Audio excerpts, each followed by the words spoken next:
You know, whether you're checking your bank account or scrolling through your social media feed, there's this invisible force that's shaping pretty much everything you do online. It's digital design. But what is it that actually makes one app feel amazing to use and another one a total nightmare? Well, that's exactly what we're going to dive into today. The art and the science behind UX and UI design. Oh, we have all been there, right? You're tapping away at a button that just does absolutely nothing. Or you get completely lost in this maze of confusing menus. It's that universal moment of frustration when the technology in your hand just isn't doing what you expect it to do. But here's the thing you have to remember. It's almost never your fault. That feeling of frustration, that's a signal. It's a big flashing sign that somewhere along the way, the design process failed to think about the single most important part of any product, and that's you.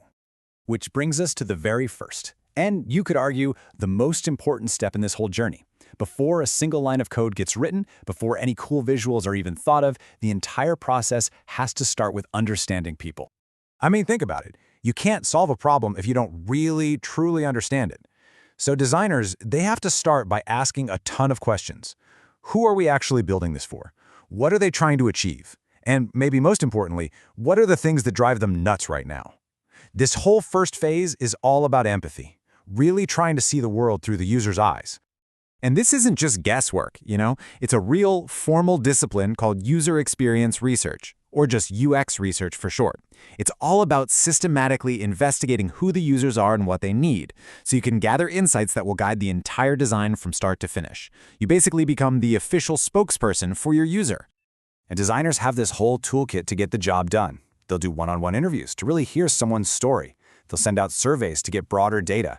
They might run what's called an A/B test to see which version of a button or a feature actually works better. Sometimes they'll even just go out and watch people in their natural environment, which is how you discover a game-changing insight like, oh, most people are trying to use this app one-handed while carrying groceries. And a little detail like that can completely change how you design a screen. Okay, so once all that research is done, it's time to take all those human insights and turn them into a solid foundation. This is the part where we start drafting the digital blueprint. It usually starts by visualizing the user's path. Designers create something called a user flow, which is basically a map. It shows every single step a person takes to get something done, like ordering a coffee or booking a flight. This map is crucial because it helps them spot any potential roadblocks or confusing detours way before any real development starts. And from that user flow map, designers create wireframes. Now, you should think of a wireframe as the architectural blueprint for an app. There's no color, no fancy fonts, no graphics. It is purely about structure. Where does this button go? How is the information laid out? At this stage, it's all about function, not fashion. Okay, so the blueprint is solid, right? The structure makes sense. Now it's time for the magic. This is where we add the personality, the style, and the visual polish that really brings the whole experience to life. And this is a brilliant way to understand the two core roles here. If user experience, or UX, is the architect who designs the sturdy foundation and the logical layout of a house, then user interface, or UI, is the interior designer. The UI designer is the one who comes in and chooses the color palette, picks the furniture, and makes that space not just functional, but beautiful and actually enjoyable to be in.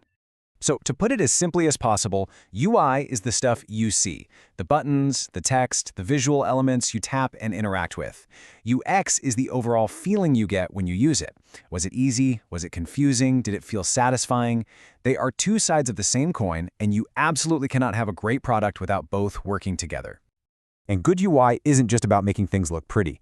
It's guided by some really clear principles. Hierarchy tells your brain what's most important on the screen. Contrast helps guide your eye to where it should look next. And consistency, well, that means you don't have to relearn what a button does on every single page. All these rules work together to create an interface that doesn't just look good, it feels totally effortless. All right, so you've got a logical structure and a beautiful interface. But here's the million-dollar question. Does it actually work for a real person? You can't just guess. It's time to take it for a test drive. See, design is never a straight line. It's really a loop.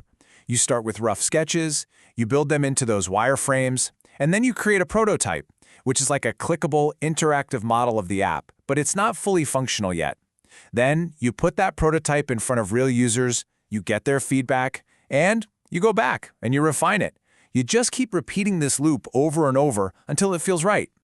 And this whole loop is the secret to avoiding total disaster. Prototyping lets you find and fix problems when they are cheap and easy to fix, in a simple design file, not with tons of expensive engineering time. It is the ultimate insurance policy against building the completely wrong thing. So, after all that research, all the blueprinting, the designing, the relentless testing, what's the end game?